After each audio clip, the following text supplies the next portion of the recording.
Hi friends, എല്ലാ കൂട്ടുകാർക്കും ഇന്നത്തെ എൻ്റെ വിശേഷങ്ങളിലേക്ക് സ്വാഗതം. ഇന്നത്തെ വിശേഷം എല്ലാ കൂട്ടുകാർക്കും അറിയാം. ഇന്ന് ഞങ്ങളുടെ മീനഭരണി മഹോത്സവമാണ്. എല്ലാവർക്കും മീനഭരണി ഉത്സവാശംസകൾ. അങ്ങനെ ഞാൻ ഇന്ന് രാവിലെ 1-2 പേര് കാണും. എൻ്റെ മോനും വന്നിട്ടുണ്ട്. അങ്ങനെ ഞാൻ ചെറിയ ഒരു ഫുഡൊക്കെ ഇവിടെ തയ്യാറാക്കുന്നുണ്ട്. അപ്പം അത് കാണിക്കാം. ഏതുവരെ ആയെന്ന് ഞാൻ കാണിക്കാം. ചോറാണ് ആദ്യമേ എഴുന്നേറ്റ ഉടനെ അരി എല്ലാം കഴുകി വിറകടുപ്പിലങ്ങ് വെച്ചു. അങ്ങനെ അത് എന്തായാലും വെന്ത് ഇനി അത് ഊറ്റിയാൽ മതി. അത് ആ പരുവമായി. ഇനി അടുത്തത് രാവിലെ ബ്രേക്ക്ഫാസ്റ്റിനുള്ള അരിപ്പുട്ട് ഗോതമ്പൂട്ടൊക്കെ റെഡിയായിരിക്കുകയാണ്. ഇനി ഇത് കഴിക്കാം. ഇത് അതിനോടൊപ്പം കഴിക്കാനുള്ള മുട്ടയാണ്. കുലയുടെ പഴം ഇവിടെ ഉണ്ട്, അതുകൊണ്ട് പഴമൊന്നും വാങ്ങിക്കണ്ട. ഇപ്പോൾ ഈ വെന്തുകൊണ്ടിരിക്കുന്നത് അവിയലാണ്. എല്ലാം രാവിലെ ഞാൻ അരിഞ്ഞ് റെഡിയാക്കി ഇതാണ്ട അടുപ്പിൽ കിടന്ന് വേവുന്നുണ്ട്. ഇനി ഇതിൻ്റെ അരപ്പ് റെഡിയാക്കണം. ഒരടുപ്പിൽ ചിക്കന് വേണ്ടുന്ന മസാല കൂട്ടെല്ലാം എന്താ റെഡിയാക്കി വെച്ചിരിക്കുന്നു. അതിന് എണ്ണയ്ക്കകത്ത് കടുവറുത്ത് അതുപോലെ തന്നെ സവാളയും കൊച്ചുള്ളിയും എല്ലാം ഇട്ട് വഴറ്റി ഇഞ്ചി, വെളുത്തുള്ളി, പച്ചമുളകിൻ്റെ പേസ്റ്റ് ചേർത്തു. എന്നിട്ട് മുളക് പൊടി, മല്ലിപ്പൊടി, മഞ്ഞൾപ്പൊടി, മസാലപ്പൊടി, കുരുമുളക് പൊടി ഇത്രയും കൂടെ നല്ലതുപോലെ വറുത്ത് ഇതിനകത്ത് ആഡ് ചെയ്ത് എല്ലാം റെഡിയായിരിക്കുകയാണ്. ഇനി ചിക്കനും ആഡ് ചെയ്ത് ഉപ്പും ഇട്ട് തക്കാളി, കറിവേപ്പില ഇത്രയും ചേർത്ത് നല്ലതുപോലെ വേവിക്കാം. ഇതാണ് ഇനി അടുത്ത എൻ്റെ ജോലി. തേങ്ങ ചിരകി വെച്ചു. ഇത് അവിയലിന് അരയ്ക്കുന്നതിന് വേണ്ടിയാണ്. അങ്ങനെ ചിക്കൻ്റെ എല്ലാ ഐറ്റംസും തക്കാളി, കറിവേപ്പിലയും എല്ലാം ആഡ് ചെയ്ത് അടുപ്പിൽ കിടന്ന് ഇത് നല്ലതുപോലെ വേവട്ടെ. അങ്ങനെ അവിയലെല്ലാം വെന്ത് അരച്ച് വെച്ചിരുന്നത് ഇട്ടു. തേങ്ങ ചിരകിയത്, മഞ്ഞൾപ്പൊടി, ജീരകം, മുളക് പൊടി അല്പം ചേർക്കണം. ഇതെല്ലാം കൂടെ ജീരകവും എല്ലാം കൂടി ഇട്ട് അരച്ച് ചേർത്തു. പച്ച വെളിച്ചെണ്ണയും ആവശ്യത്തിന് ചേർത്തിട്ടുണ്ട്. ഇതെല്ലാം കൂടി ഇട്ട് ഇളക്കി നല്ല കിടില അവിയൽ റെഡിയായി. ചിക്കൻ വെന്തുകൊണ്ടിരിക്കുകയാണ്. ഇനി കുറേ സമയം കൂടി വേവാനുണ്ട്. ഈ സമയം കൊണ്ട് ചോറെല്ലാം വെന്തു. ഇനി അത് ഊറ്റണം. അങ്ങനെ ചിക്കൻ കറി എല്ലാം നല്ല വെന്ത് കുറുകി റെഡിയായിരിക്കുകയാണ്. ഇനി ഞാൻ ബ്രേക്ക്ഫാസ്റ്റ് കഴിക്കാൻ പോകുന്നു. ഇന്നത്തെ ബ്രേക്ക്ഫാസ്റ്റ് ഇതാണ്. മുട്ട, പഴം, പുട്ട് ഇത് തന്നെയാണ് മിക്ക ദിവസങ്ങൾ.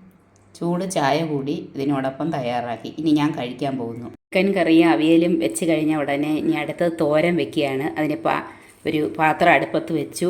ഇനി വെളിച്ചെണ്ണ ഒഴിക്കാം. വെളിച്ചെണ്ണ ഒഴിച്ചു, കടുകിട്ടു, കൊച്ചുള്ളി അരിഞ്ഞത് ചേർത്തു. അത് മൂക്കുമ്പോഴേക്കും തോരൻ അരിഞ്ഞ് വെച്ചിരിക്കുന്നത് തട്ടിക്കൊടുക്കും.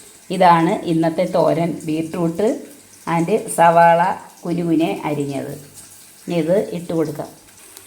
അങ്ങനെ കടുകെല്ലാം പൊട്ടിച്ച് ബീട്രൂട്ട് അരിഞ്ഞ് വെച്ചിരുന്നതെല്ലാം ഇട്ടു. കറിവേപ്പിലയും എല്ലാം ഇട്ട് പച്ചമുളക് എല്ലാം ഇട്ട് തോത്തി ഇളക്കി വെച്ചിരിക്കുന്നു. നല്ല ഭംഗിയായിട്ട് തോരൻ വെന്തു. ഇനി അടുത്തതായിട്ട് ചെയ്യാൻ പോകുന്നത് ചിക്കൻ ഫ്രൈ ആണ്. അതിന് നേരത്തെ ഈ എല്ലാം പുരട്ടിയാണ് വെച്ചിരിക്കുന്നത്. മുളക് പൊടി, കാശ്മീരി മുളക് പൊടിയാണ് എടുത്തത്. പിന്നെ കുരുമുളക് പൊടി, ഇഞ്ചി വെളുത്തുള്ളി അരച്ചത്, പിന്നെ മസാലപ്പൊടി, കുരുമുളക് പൊടി ഇതെല്ലാം ചേർത്ത് ഇഞ്ചിയും ചതച്ച് ചേർത്തു. ഇതെല്ലാം ഇട്ട് ഉപ്പും ആവശ്യത്തിന് ചേർത്ത് എല്ലാം ഇളക്കി യോജിപ്പിച്ച് വെച്ചിരുന്ന ചിക്കനാണ്. ഒരു പാൻ അടുപ്പത്ത് വെച്ചു. ആവശ്യത്തിന് വെളിച്ചെണ്ണ ഒഴിച്ചു. ചിക്കൻ ഫ്രൈ എണ്ണ ചൂടായപ്പോൾ ചിക്കൻ ഫ്രൈ എടുത്ത് അതിലിട്ടു. ഇനി അത് നല്ല ഭംഗിയായിട്ട് വേവട്ടെ. ഈ സമയം കൊണ്ട് നമുക്ക് പുളിശ്ശേരി ഉണ്ടാക്കുന്നതിന് വേണ്ടുന്ന കാര്യങ്ങൾ ചെയ്യാം. അപ്പോൾ ഇത് നല്ലതുപോലെ വേവട്ടെ. അങ്ങനെ വെന്തുകൊണ്ടിരിക്കുകയാണ്. ഇനി അല്പം കൂടെ വെന്താൽ മതി. അത് വേവുന്ന സമയം കൊണ്ട് പുളിശ്ശേരി കാച്ചുന്നതിനായിട്ട് ചട്ടി അടുപ്പത്ത് വെച്ചു. കടുക് വറുക്കുന്നതിനെല്ലാം അരിഞ്ഞ് വെച്ചിരിക്കുന്നു. കറിവേപ്പില കൊച്ചുള്ളി അരിഞ്ഞത്, എണ്ണ ഒഴിച്ച് കടുകിട്ടു, കൊച്ചുള്ളി അരിഞ്ഞതിട്ടു. അതുപോലെ തന്നെ ഇഞ്ചി, 2 അല്ലി വെളുത്തുള്ളി, പിന്നെ ഉലുവ, കറിവേപ്പില ഇത്രയും ഇട്ട് വഴറ്റുന്നു. കടുക് വറുത്തുകൊണ്ടിരിക്കുന്ന സമയം കൊണ്ട് ഒരു പാക്കറ്റ് തൈര്, മിൽമയുടെ തൈരാണ് ഞാൻ എടുത്തത്. 4 കഷണം ചെറിയ ഉള്ളി അരിഞ്ഞത്, ഒരൽപ്പം ഇഞ്ചി, 2 വെളുത്തുള്ളി അല്ലി, പിന്നെ ജീരകം മഞ്ഞൾപ്പൊടി ഇതിൻ്റെ ആവശ്യത്തിന്, പിന്നെ അത് കഴിഞ്ഞ് അല്പം വറ്റൽ മുളക് പൊടി, ഇത്രയും കൂടെ ചേർത്ത് താണ്ട മിക്സിയിൽ നല്ലതുപോലെ അരച്ച് വെച്ചിരിക്കുന്നു. ഇനി ഇത് ആ കടുക് വറുത്ത ഈ മുളക് ഉള്ളിയെല്ലാം നല്ലതുപോലെ വഴറ്റിയിട്ടുണ്ട്. ഇനി ഇതിലേക്ക് ഒഴിച്ചു കൊടുക്കുക. അങ്ങനെ അരച്ച് വെച്ചിരുന്ന തൈര് ഒഴിച്ചു കൊടുത്തു. ഇനി ഇത് അല്പം ചൂടായിട്ട് നമുക്ക് ഓഫ് ചെയ്യാം. ചിക്കൻ ഫ്രൈ അങ്ങനെ വെന്ത് നല്ല ഒരു മണമൊക്കെ വരുന്നുണ്ട്. അങ്ങനെ പുളിശ്ശേരി റെഡിയായി. നല്ല ചൂട് പുളിശ്ശേരി, ചിക്കൻ ഫ്രൈ റെഡിയായി. ഇനി കുറച്ച് കഴിഞ്ഞ് ഞങ്ങൾക്കൊരു ഷോപ്പിംഗ് ഉണ്ട്, അത് കഴിഞ്ഞ് വന്ന് ഫുഡ് കഴിക്കും. അങ്ങനെ ഇന്നത്തെ എൻ്റെ മീനഭരണി കുക്കിംഗ് എല്ലാം കഴിഞ്ഞു. ഇനി കുറച്ച് 1:30 മണിയാകുമ്പോൾ ഫുഡ് കഴിക്കും. ബാക്കി വിശേഷങ്ങൾ പിന്നെ പറയാം. അപ്പോൾ എല്ലാവർക്കും ടാറ്റ. ഹായ് ഫ്രണ്ട്സ്, എല്ലാ കൂട്ടുകാർക്കും ഇന്നത്തെ എൻ്റെ വിശേഷങ്ങളിലേക്ക് സ്വാഗതം. ഇന്നത്തെ വിശേഷം എല്ലാ കൂട്ടുകാർക്കും അറിയാം. ഇന്ന് ഞങ്ങളുടെ മീനഭരണി മഹോത്സവമാണ്. എല്ലാവർക്കും മീനഭരണി ഉത്സവാശംസകൾ. അങ്ങനെ ഞാൻ ഇന്ന് രാവിലെ 1-2 പേര് കാണും. എൻ്റെ മോനും വന്നിട്ടുണ്ട്. അങ്ങനെ ഞാൻ ചെറിയ ഒരു ഫുഡൊക്കെ ഇവിടെ തയ്യാറാക്കുന്നുണ്ട്. അപ്പം അത് കാണിക്കാം. ഏതുവരെ ആയെന്ന് ഞാൻ കാണിക്കാം. ചോറാണ് ആദ്യമേ. എഴുന്നേറ്റ ഉടനെ അരി എല്ലാം കഴുകി വിറകടുപ്പിലങ്ങ് വെച്ചു.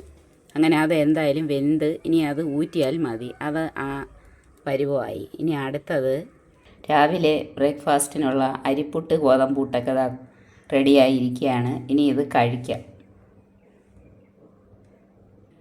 ഇത് അതിനോടൊപ്പം കഴിക്കാനുള്ള മുട്ടയാണ്. കുലയുടെ പഴം ഇവിടെ ഉണ്ട്, അതുകൊണ്ട് പഴമൊന്നും വാങ്ങിക്കണ്ട. ഇപ്പോൾ ഈ വെന്തുകൊണ്ടിരിക്കുന്നത് അവിയലാണ്. എല്ലാം രാവിലെ ഞാൻ അരിഞ്ഞ് റെഡിയാക്കി ഇതാണ്ട് അടുപ്പിൽ കിടന്ന് വേവുന്നുണ്ട്. ഇനി ഇതിൻ്റെ അരപ്പ് റെഡിയാക്കണം. ഒരടുപ്പിൽ ചിക്കന് വേണ്ടുന്ന മസാല കൂട്ടെല്ലാം എന്താ റെഡിയാക്കി വെച്ചിരിക്കുന്നു. അതിന് എണ്ണയ്ക്കകത്ത് കടുക് വറുത്ത്, അതുപോലെ തന്നെ സവാളയും കൊച്ചുള്ളിയും എല്ലാം ഇട്ട് വഴറ്റി, ഇഞ്ചി വെളുത്തുള്ളി പച്ചമുളകിൻ്റെ പേസ്റ്റ് ചേർത്തു. എന്നിട്ട് മുളക് പൊടി, മല്ലിപ്പൊടി, മഞ്ഞൾപ്പൊടി, മസാലപ്പൊടി, കുരുമുളക് പൊടി ഇത്രയും കൂടെ നല്ലതുപോലെ വറുത്ത് ഇതിനകത്ത് ആഡ് ചെയ്ത് എല്ലാം റെഡിയായിരിക്കുകയാണ്. ഇനി ചിക്കനും ആഡ് ചെയ്ത് ഉപ്പും ഇട്ട് തക്കാളി, കറിവേപ്പില ഇത്രയും ചേർത്ത് നല്ലതുപോലെ വേവിക്കാം. ഇതാണ് ഇനി അടുത്ത എൻ്റെ ജോലി. തേങ്ങ ചിരകി വെച്ചു. ഇത് അവിയലിന് അരയ്ക്കുന്നതിന് വേണ്ടിയാണ്. അങ്ങനെ ചിക്കൻ്റെ എല്ലാ ഐറ്റംസും തക്കാളി, കറിവേപ്പിലയും എല്ലാം ആഡ് ചെയ്ത് ദാണ്ട അടുപ്പിൽ കിടന്ന് ഇത് നല്ലതുപോലെ വേവട്ടെ. അങ്ങനെ അവിയലെല്ലാം വെന്ത് ദാണ്ട അരച്ച് വെച്ചിരുന്നത് ഇട്ടു. തേങ്ങ ചിരകിയത്, മഞ്ഞൾപ്പൊടി, ജീരകം, മുളക് പൊടി അല്പം ചേർക്കണം. ഇതെല്ലാം കൂടെ ജീരകവും എല്ലാം കൂടി ഇട്ട് അരച്ച് ദാണ്ട ചേർത്തു. പച്ച വെളിച്ചെണ്ണയും ആവശ്യത്തിന് ചേർത്തിട്ടുണ്ട്. ഇതെല്ലാം കൂടി ഇട്ട് ഇളക്കി നല്ല കിടില അവിയൽ ദാണ്ട റെഡിയായി. ചിക്കൻ ദാണ്ട വെന്തുകൊണ്ടിരിക്കുകയാണ്. ഇനി കുറേ സമയം കൂടി വേവാനുണ്ട്. ഈ സമയം കൊണ്ട് ചോറെല്ലാം വെന്തു. ഇനി അത് ഊറ്റണം. അങ്ങനെ ചിക്കൻ കറി എല്ലാം നല്ല വെന്ത് കുറുകി റെഡിയായിരിക്കുകയാണ്. ഇനി ഞാൻ ബ്രേക്ക്ഫാസ്റ്റ്